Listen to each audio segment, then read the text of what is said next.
How much money do you need to start an Amazon FBA business?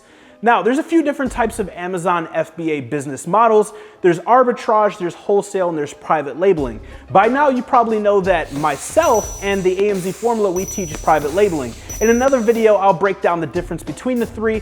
My personal preference and what I see being the most sustainable and scalable is going to be private label. But in order for you to get started, first and foremost, you can get started from anywhere in the world. Second of all, let's talk about what you need to get started. Well, you need some type of tool to help you comb through the tens of millions of products on Amazon's catalog.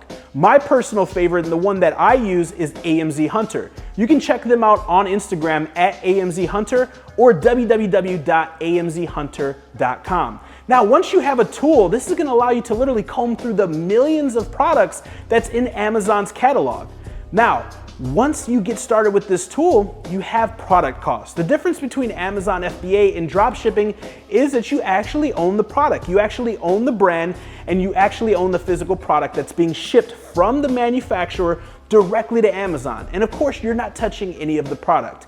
So the million-dollar question is, Josh, well, how much product do I need to source? How much do I need to order and how much does that cost?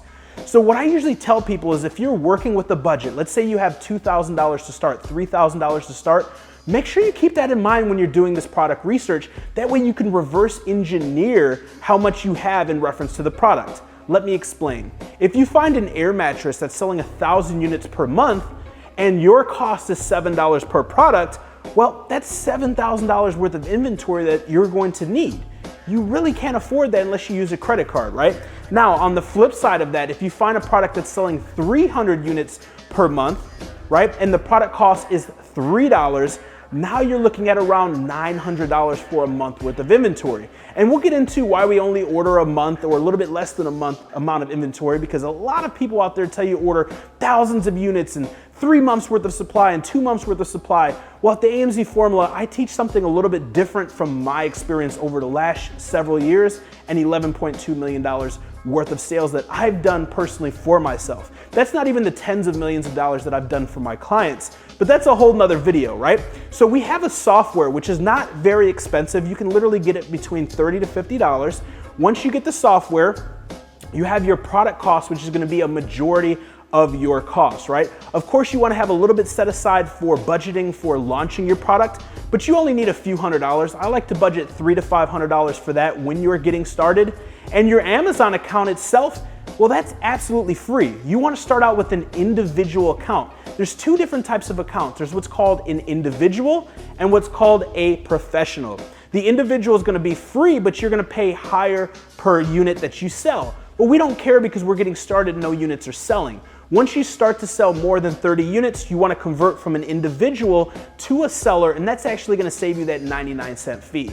So to recap, guys, we have the software, right? We have AMZ Hunter, we have our software. It's going to help us find these products with high demand, low competition. It's also going to help us find products that are within realistic realm for us to launch, right? In reference to how much we have. Number two, we have our Amazon account, which is free, individual account, and then we have our product costs and our launch costs. So conservatively, guys, $2,000 to $3,000 is a good amount to get started. Now, what I always tell everyone is the more money and the more capital you have access to invest, the better. That doesn't mean if you have access to $10,000 in your savings that I'm saying, hey, go liquidate the whole $10,000 or go invest the whole $10,000. But the more funds you have access to, the better your chances of launching this product and finding a product that you can launch are going to be. Now, when I got started, I didn't have a bunch of cash, and you may not have a bunch of cash. So a good way that I recommend getting started is utilizing a 0% APR credit card.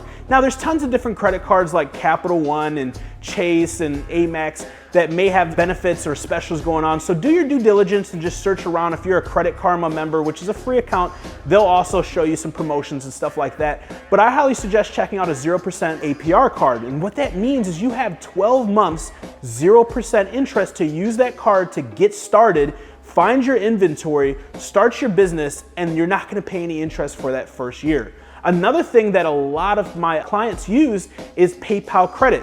You can literally get approved for PayPal credit. It takes a couple minutes of your time. You don't have to have perfect credit, but if you're approved, you have 6 months, 0% interest, which means you have 6 months to use that money, flip that money before you make a payment, before you pay interest. So typically when we find these products, we launch this business, we start to see results within 8 to 12 weeks.